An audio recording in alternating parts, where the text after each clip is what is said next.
The goal for this podcast is to better our understanding through conversation. Communication is one of the easiest, yet hardest things to do. Whether that's communication of feelings, thoughts, or opinions. But through communication, new perspectives begin to take place. Throughout the various topics and opinions discussed on this podcast, we hope that we can add value, understanding, and a few laughs to your day. Thank you for listening, and enjoy the show.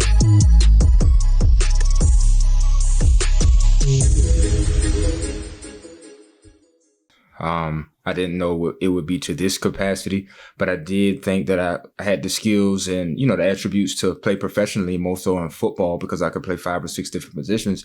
I didn't know that God would align me, because it is strategic when it's in his hands, right? That I would be, in terms of the business side of sports, putting the product on the field or the court or whatever, and putting the coaches so that your organizations could thrive. I never knew it would get to this point, but it's here now. I embrace it. I try to embody all the characteristics of the position that I'm in, and that's where I'm at right now. And I don't want to leave. I just want to continue to grow. There's no ceiling for me. I've never believed in that. Man, I like that's that. Well man. said. Yes, well sir. said, man. Yes, sir. That brother sound like a professional, don't he? Yeah, definitely, man. I Definitely. like it. I like that. On the back of that question, man, I do want to ask another one, man. How would you say your life has turned out to this point? The trajectory, I feel, is endless in terms of my life to this point. It is not, not at the finishing point per se at all, but I'm at a place now where I'm affecting positively my life, my family's life, and kids and families' lives who I've never met or thought we would encounter at all. I'm affecting their lives positively. And I'm not sure if there's anything I could ask for more, right? Because when you live your life not just for yourself, but for all the people around the world who may look like you, who don't look like you, who don't have anything to believe in. You're the source, you're the cause for them to believe not only in self, but for mankind. And I'm in that position to positively impact people, and there's not a greater honor than that. So definitely, man.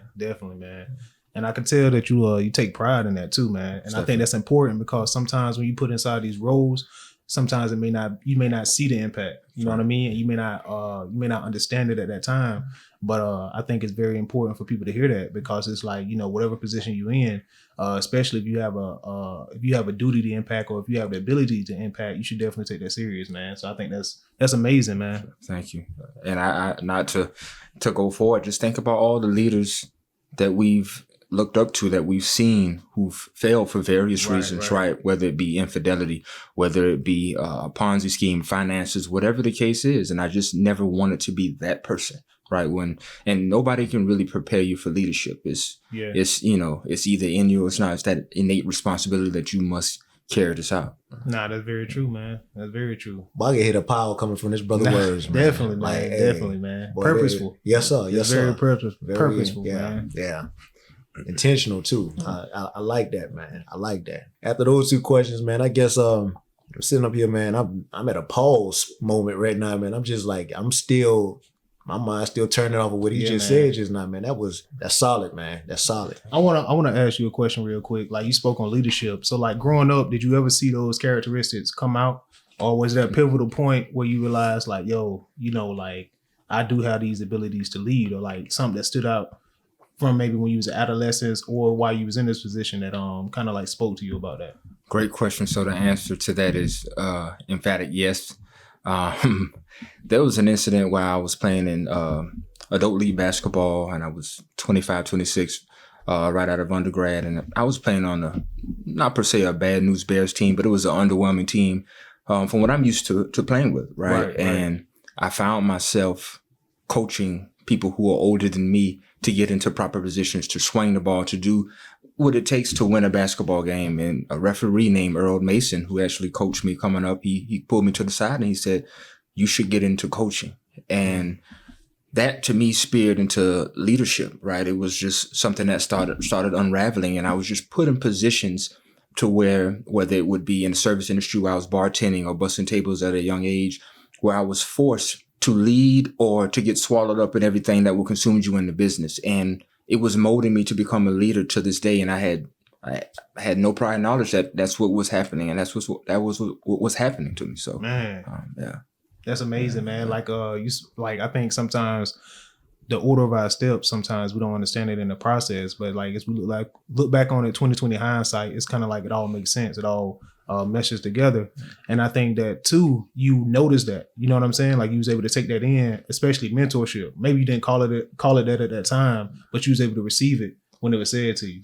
And like I said, these gentlemen who were on the team, 90% of them were older than me. So the fact that the young buck had to demonstratively say those words and those phrases to galvanize the troops, I like you said, it came full circle. I didn't know what was going on at that point in time, but it now, it's clear to me now. And even back in high school where I played football 2 years, I played basketball 4 years, and I was able to catch up with the gentlemen who played 4 years. I was able to catch them in 2. So that let me know then my athletic prowess and what I could do. And one thing that why I'm such a big believer and a proponent of sports is I know how it can translate to the rest of your life. And I knew what sports did for me, and it translated to the rest of my life. If I could hone in to that discipline that I have in the gym, I could do that in the rest of my life, and positive things seem to unfurl itself there. Nah, that's very true, man. Especially this discipline part. I think that's hard to learn, especially like my experience. I think that was hard to learn in some aspects early on,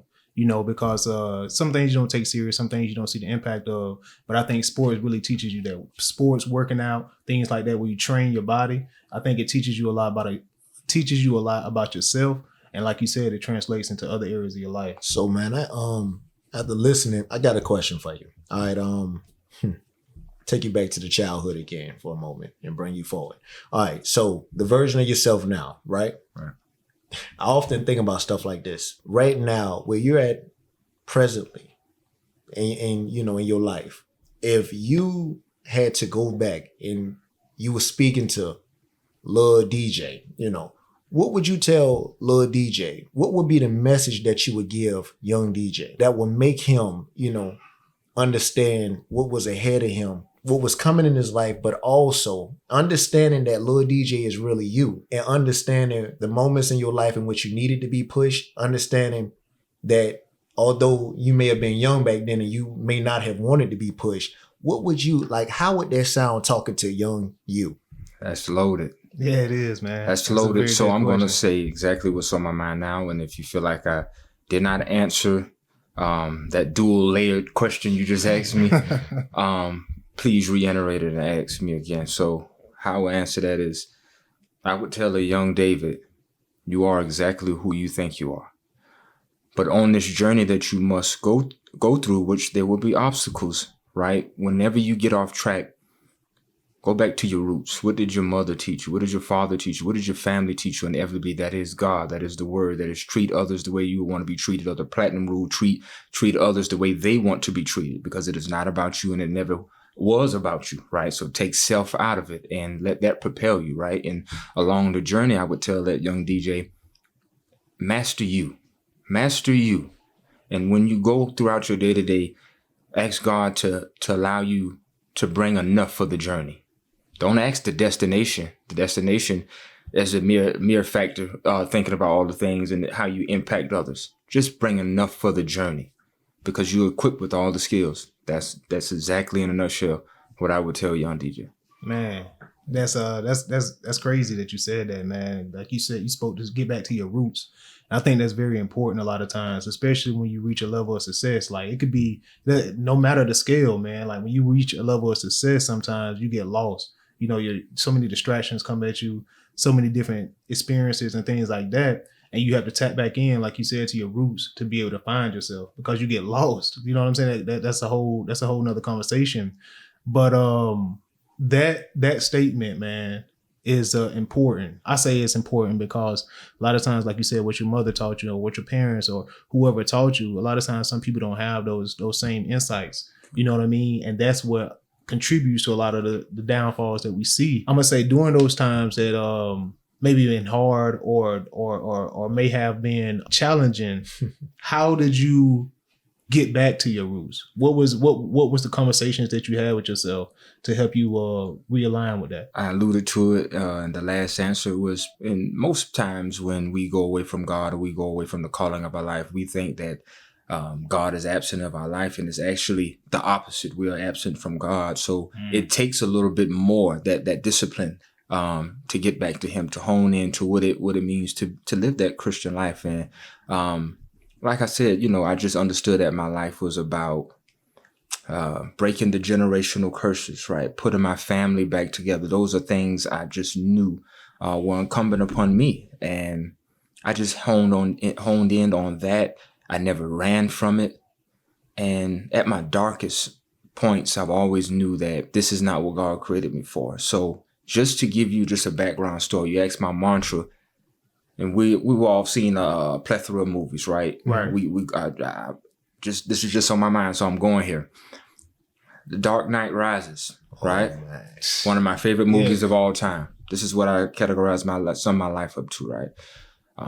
Remember Bane and Dark Knight get into it, right? Mm-hmm. And they're in this cave, and Bane breaks his back, and when he flashes to the next scene, Batman is in this cave, Dark Knight is in this cave, right? And he can't move, right? And he's in there for weeks and weeks on end, months and months on end. And he gains the strength, and he tries to jump across this ledge to the next to catapult himself up to what is delight, to what is normalcy to him, right? But he does not get it on the first try. He does not get it on the second. He does not get it on the third nor the fourth. But it was his persistence that allowed him to realize who I really am. And I'm about to get up out of this cave and I'm going to thrive. And that's exactly what I thought about myself at my lowest. So once again, something I would tell to a young DJ. Man, that's powerful. Or anybody. Persistence, man. Brother, as I'm listening to you talk, right? The thing that's telling about all of this is I asked you about what you would tell a young DJ and your line of work, your everyday, line of work, what you do, man. What makes you, brother, what makes you so impactful is the fact that every day, man, you running across many young DJs. And that's the thing, man. In life, a lot of times what we fail to realize is we provide something to this world. It's 100%. Something.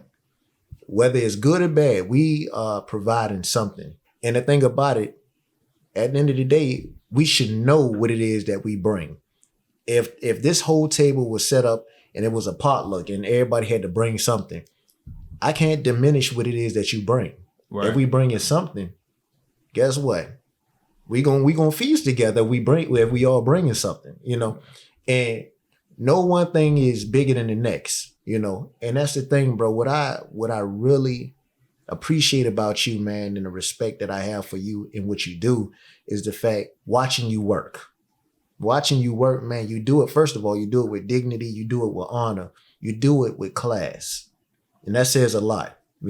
I'm a firm believer, man. I'm always give a person their flowers when they here. Why wait until after they go and sit up there and, now you tell a grandiose story, but they not even here to hear it, right. But again, bro, I'm telling you this face to face, eye to eye. I appreciate you, man. I appreciate you. And a man like you, I don't mind standing by your side any day. Thank you.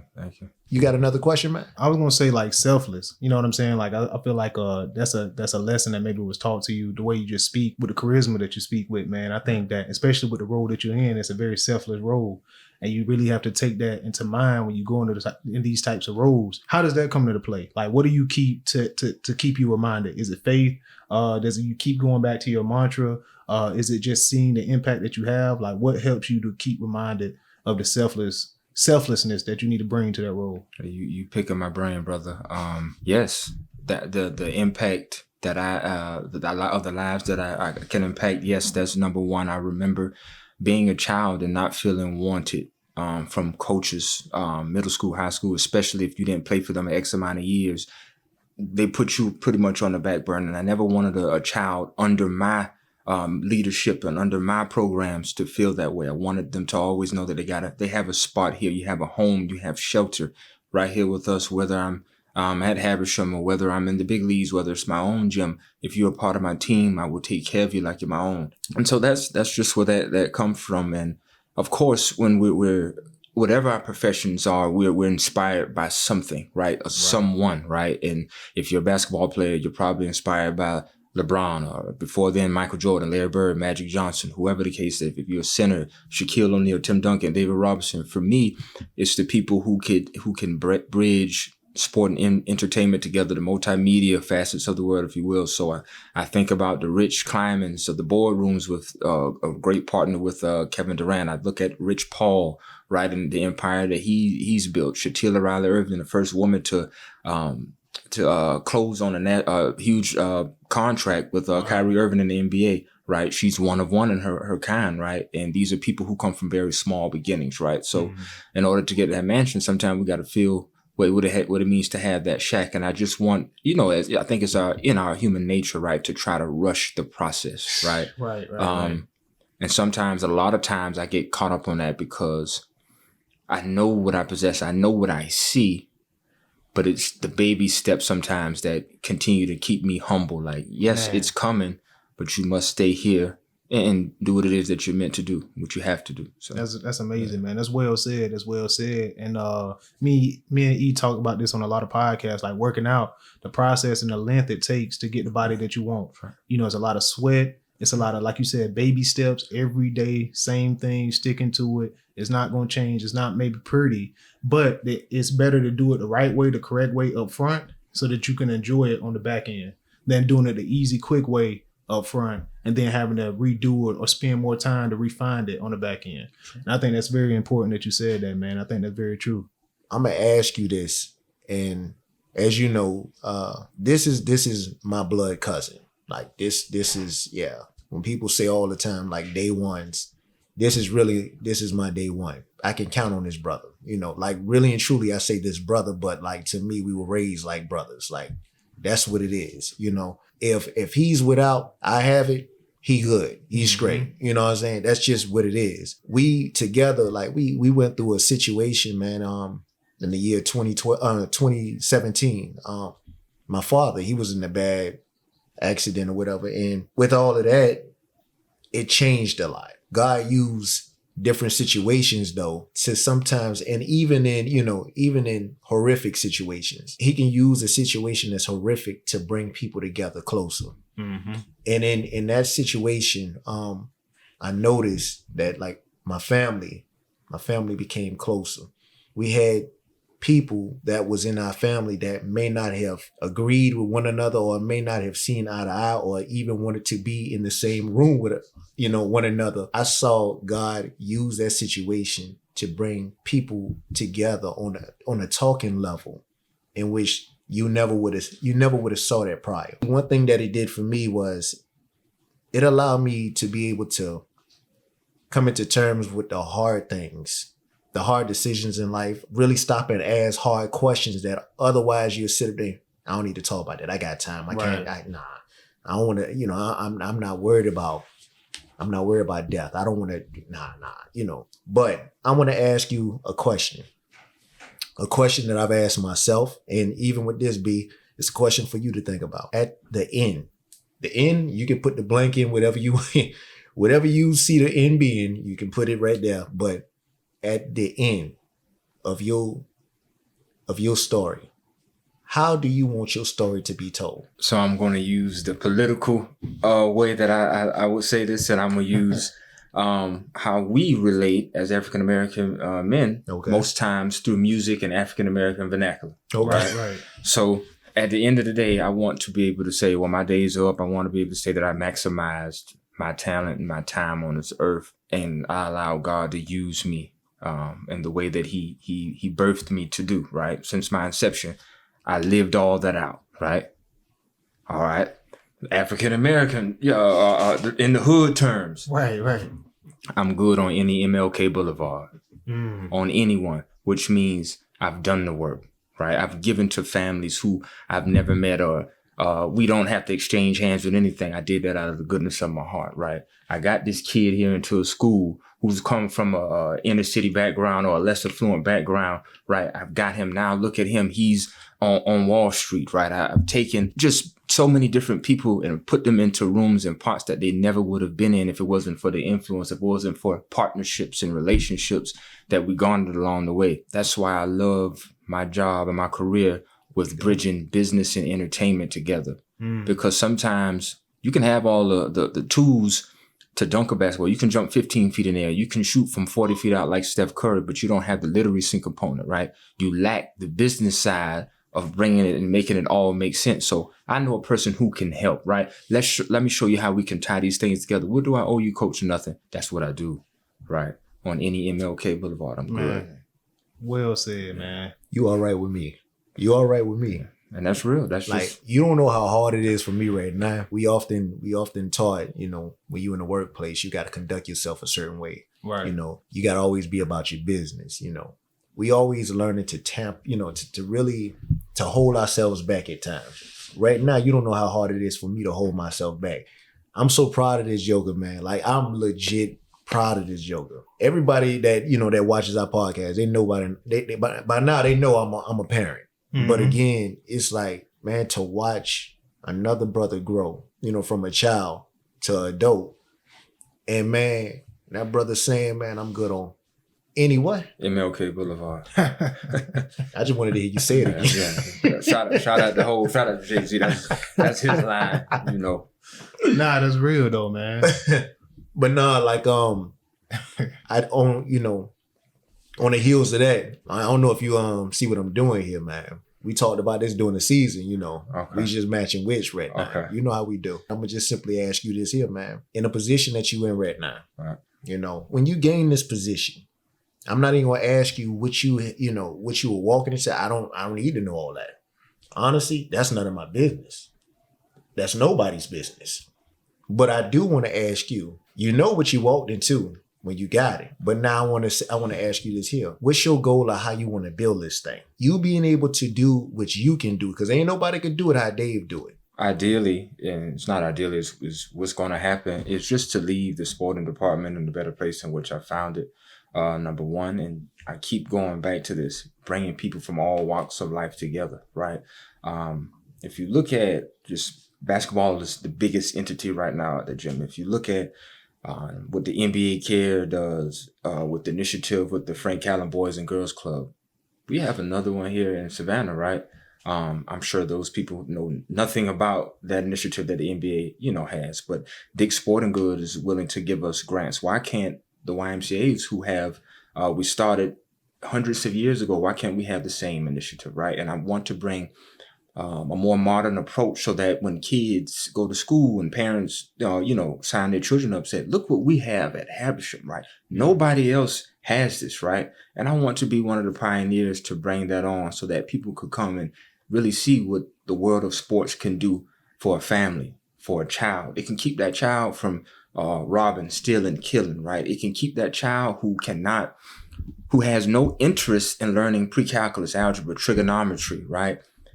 But if they cannot play that sport, if their grades are not good enough, right? It ties in the skill to the literacy component together. And these are things that we're teaching these kids and people that I'm bringing in. I have a seminar with Ms. Chelsea Dye and a physician that she's in tune with. And we're going to teach some of the guys who are going overseas, who want to play major college basketball, the importance of marketing yourself and how to bring the literacy component. What if you get that NIL deal, right? How are you going to manage all these things together? And these are things that, the NBA has with the collective bargaining agreement with Joe Dumars, and the NFLPA has it with Dominique Foxworth, right? But what about on the local level? Who has that? Nobody's doing that, right? And so we're going to have some very prominent people in the room. And those are the type of innovative things that I want to bring, and I will bring wherever I go. Man, dude, I got a quick question, man. Collaboration. Maybe I'm using the word wrong, but how did you grasp that concept of collaboration? Because a lot of people, especially I feel like in the Black community, sometimes we want to do it on our own, or we feel like I got to do it by myself. I got to get it out the mud by myself, or they don't want to share because they feel like I'm losing profit, or I might lose out on this. In the grand scheme of things, you'll really gain more if you collaborate.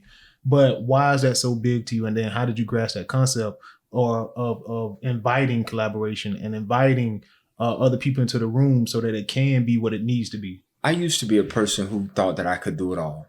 It's false. I can't do it all. You can't do it all. Irv can't do it all. I believe in the power of partnership. Why? In effective communication. You could speak on the mic with other fluidity in a manner that maybe I can't, right? Irv can get masses together in a manner that I can't. Maybe I have the connections that you both don't have, right? And that partnership makes for a really beautiful thing. And I don't run from those things, right? I'm not the only person with gifts, with talents, something to give, right? And if I'm really going to be in a leadership role, I can't be selfish. I can't be selfish, right? Because then again, I'm making it all about me, and it's not, and it never was. And Pastor Torrey Roberts, he's under the tree of Bishop T.D. Jakes. And I listened to one of his podcasts and sermons, and he just vividly felt like he was speaking to me. He said, you're going to need those partnerships. You're going to need them. So build those relationships with people. Sometimes people you don't like. Sometimes you have to form somewhat of a partnership with them. Not saying that we have to be Ace Boon Coons and be, stick as thieves, if you will, but I got to treat you in a way that say, hey, okay, we can form a partnership maybe from afar, but it's still a partnership, right? And it just makes the world go around. Look how many politicians we have, right. Republicans or Democrats, right? A lot of them don't even get along to make, the most common things go together, right? You're so when it's done right, it's a beautiful thing that develops synergy, right? And it may take a couple times. It may, so I just believe in it. I just know the power. I've seen in my business how many times I've had to outsource from things that the YMCA did not have. We years behind, right? But I was able to modernize things by outsourcing. Outsourcing, another word from a partnership, a rapport I have with somebody else to make this happen for the kids, right? And so I know I went around the world with that. Nah, man, it makes a perfect sense. Makes perfect sense. Can I add something on to what he said, and one of the questions you also asked about? You talked about collaborations. In order for a lot of collaborations to happen as well, you got to keep this in mind. It's hard to produce something that you're not accustomed to. Right. So going back to the roots that he was speaking about earlier, collaboration in the family, that's all it was. It's like, number one, you were held to a level of accountability all the way around. It was no days off, so to speak. We come from, a bunch of aunties. You knew what it was. Collaboration, maybe I'm a step in the gap. I got them this weekend, whatever. It's about, togetherness. You might come up in life and you might not be accustomed to something, but you meet somebody else. Yeah. And that's when you got to be open-minded enough to understand, you know what? Maybe how I was brought up, maybe there's more to this thing than what meets the eye. This brother coming here with a lot of fire. He talking about, teamwork, togetherness and all this. Man, I come from, give me the ball and you sit back and watch me work. Yeah. But let's see where that's gotten you. Brother, yeah, you average about 40 points, but like look at your shot, let's look at, your statistics, your shooting percentage is terrible. But you like, man, that's what I had to do. But listen, I'm trying to introduce you to a better system. I'm very thankful for the show. I really like, the content that you gentlemen provide, and, the medium in which you gentlemen have allowed me to speak and express. And, you might want to watch out because I'm about to, blow up in this booth in a second, y'all. I do have a few questions, man. I want to run by if you still got time. What interested you or directed you into this field of work? Maybe you answered that early in the conversation, but I just wanted to recap. I did, but I didn't, right? So I had no intentions at all of being an athletic director, potential agent, representing clients to that nature at all. I was doing strength and conditioning, right? And I was honing my skills and I was building my clientele up and I was really strictly sticking to athletes, right? And one day latching on to a professional basketball team and then getting, my athletic trainer certification and exercise physiologist. And then my now boss, she saw me and she saw my work ethic and the relationships I have with other people. And she said, how do you feel about being a sport director? And I said, I never really thought about it. Tell me what all what it entails. And she gave me the rundown what all it entails. And I was a little bit on the fence at that time, just because I knew I would have to pivot from something else. But what I found out is that there's power in the pivot, right? Because it's not saying that I left something behind for good. It's just saying that I left something on the back burner. But what is God ultimately doing? He's giving me more territory. So he took me from strength and conditioning, which I still have a lot of my connections, my knowledge. And he's put me into not only the entertainment, but the business side, right? So now that you have the business and the entertainment side, now you have a hierarchy, things in which you can build on, right? So start to think about the bigger picture. If you know how to get your athletes strong, if you know how to structure and get them contracts along the way, To me, it sounds like you in the right place to be. Force to be Right? reckoned with. You can continue to build on those things, and that's where I believe I am right now. So I'm still a sponge. I'm only 6 months in. I would say you never master it because things are always changing, and you want to be in those type of fields, so where things are always changing, always evolving, right? Which makes you continue to be a student, a practitioner, sharp on your game, right? Right. And I'm not getting any younger. I feel young, but I'm not getting any younger. So that's how I started in this field, and I'm not going anywhere. I will be a household name one of these days. People are going to want to interview me, and what am I going to do? I'm going to bring my people into the doors too. What have you learned or how have you grown during your time in this role? Is there anything that speak out or a number of things that speak out, but what have you learned or how have you grown inside this role that you're in? 2 things stick out. You can't please everyone. And you are going to have to hone into that. But as long as you're doing the best that you can do in fairness, it will be okay. That's the biggest thing. Second is it's going to take time. So give yourself some grace to make some mistakes. Right?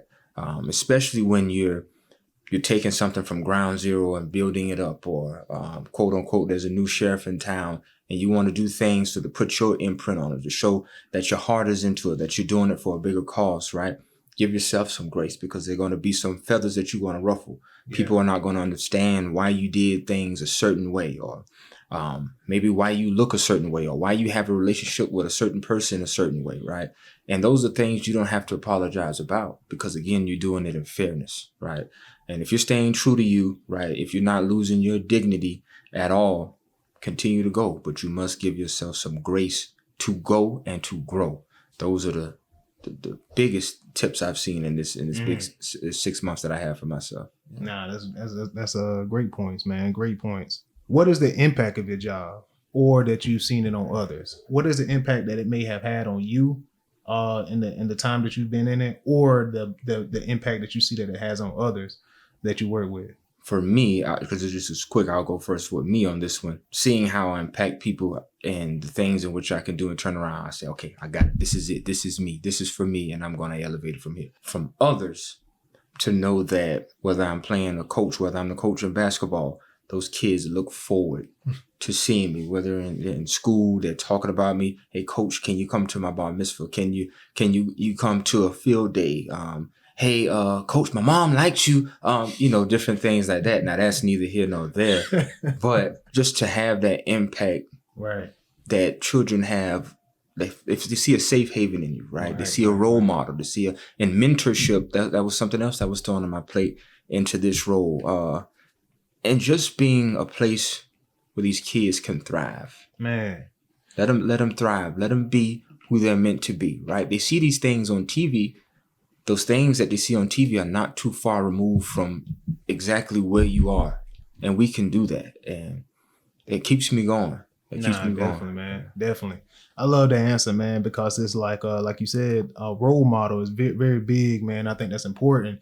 And there's so many different role models that you have that lead you on different paths. But I think it's very important, especially in the Black community, especially as a man, to set that right example for the kids that you may have under your tutelage, right. And I think that's very important because the mind of a kid is so impactful, man. Think about rap songs. Like Andre 3000 was like the go-to for me, man. And everything he wore, everything he said, I spoke to it. I mean, I stuck to it like it was scripture. And I think it's very important, man, that you were there for that person, because I think you could be in the culture, but not other culture.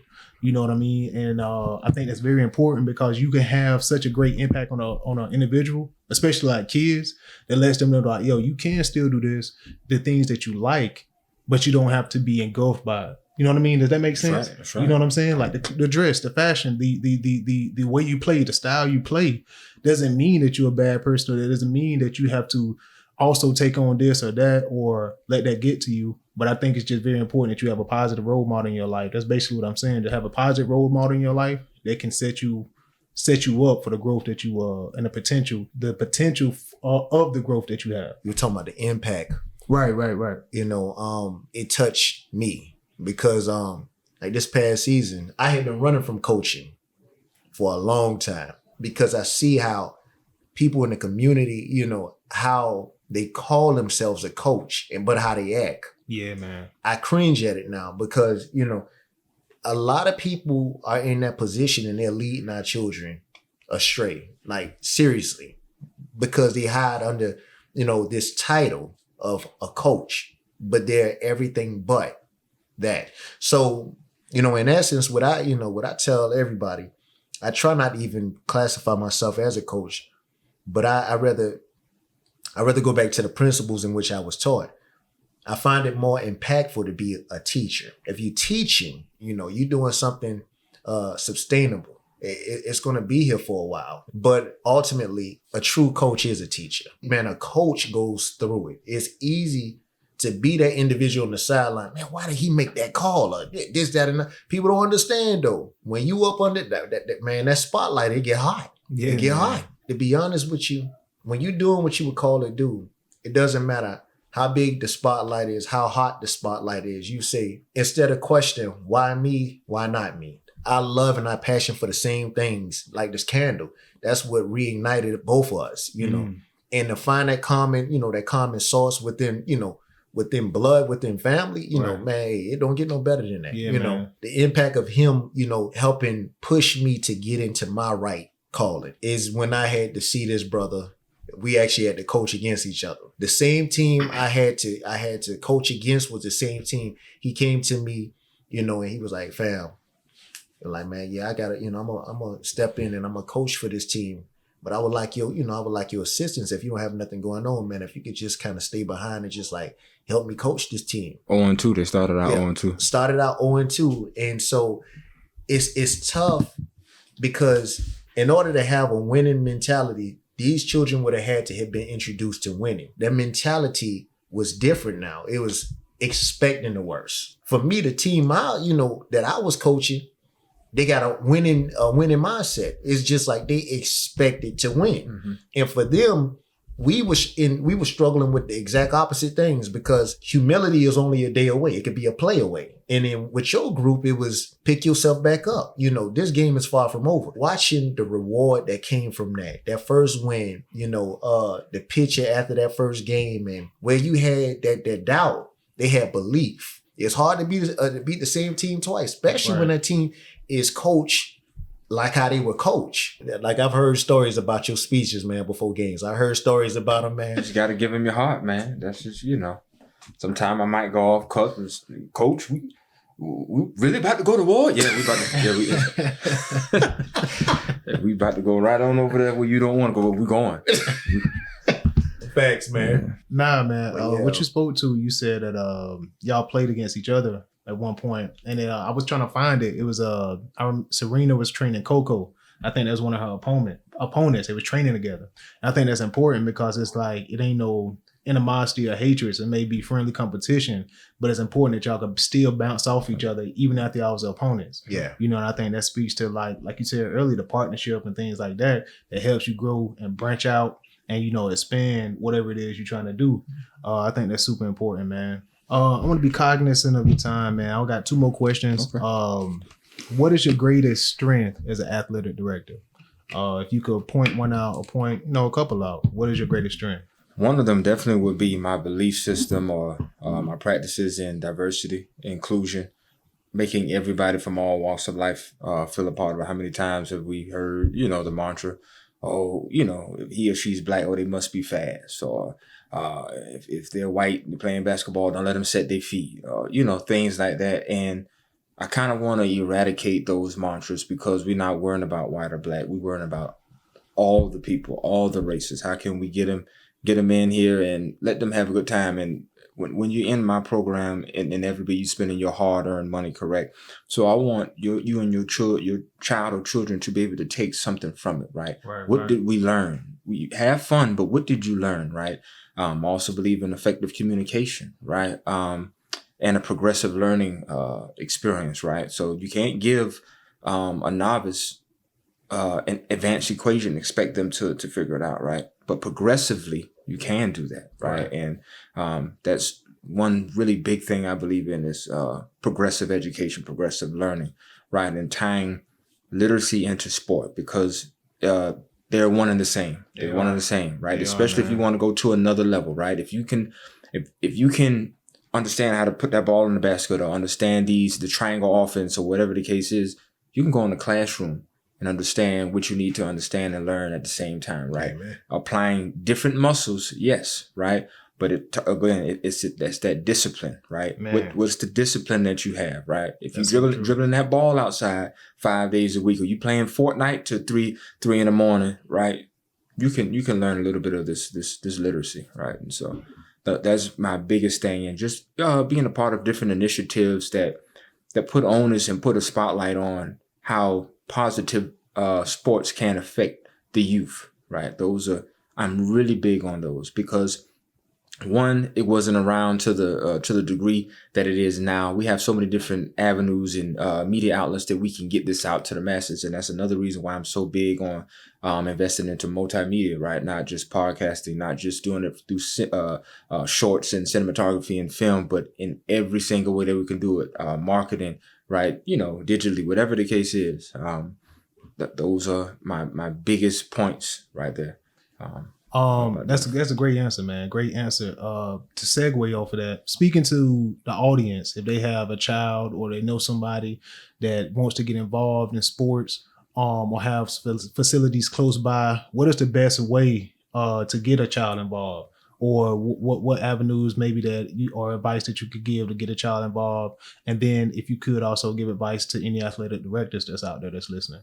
Wow, great question. First and foremost, as it directly pertains to me, if you want to get your child in any of the sport programs that we have coming up at Haberstrom, you can contact me via email, david.johnson@ymcfcoastalga.org. That's a great way to get in touch with me. I may not get to you right then and there with the 1,000 emails that I do have, but I promise you I'll take the time to get to you.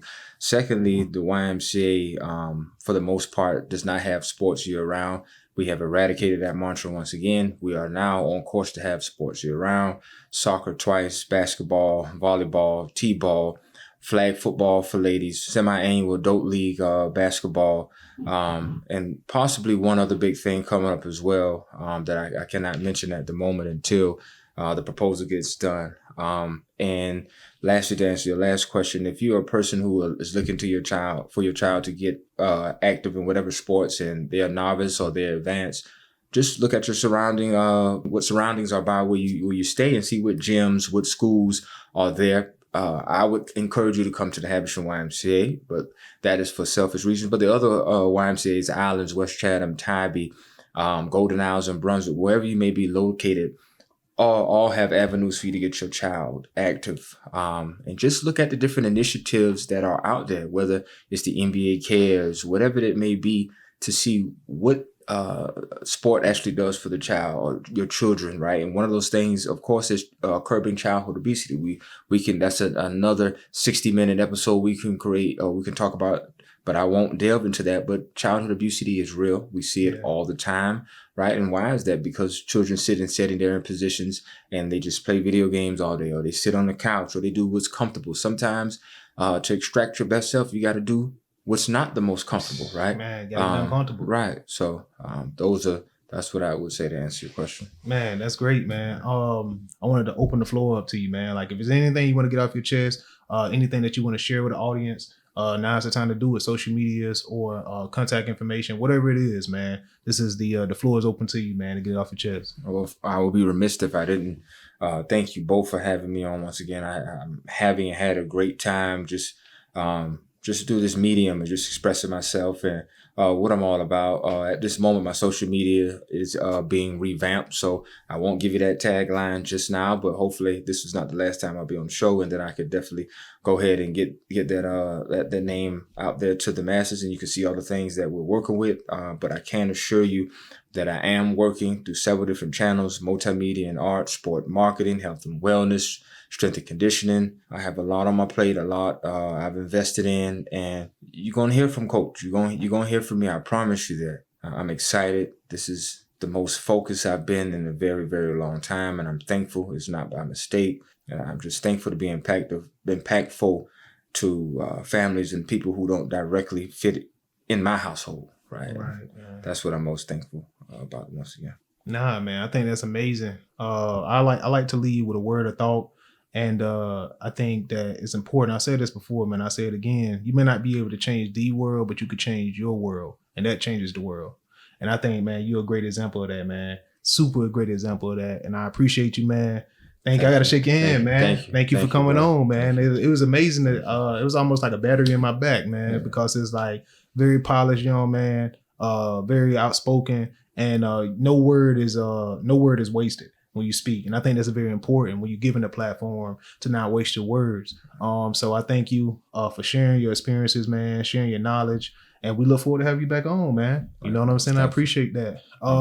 For you guys out there listening, man, this is the Real Talk Podcast, man. We post every Thursday. Tell a friend, tell a family member. Come back and see us, man. Share, like, and comment. And this is the Real Talk Podcast. One moment. And for Mr. Johnson, we've been saying Habersham YMCA here in Savannah, Georgia. Just want to go and put that out there. Yeah, definitely, man. And on that note, hey, real talk. That's it. Peace. Peace. We appreciate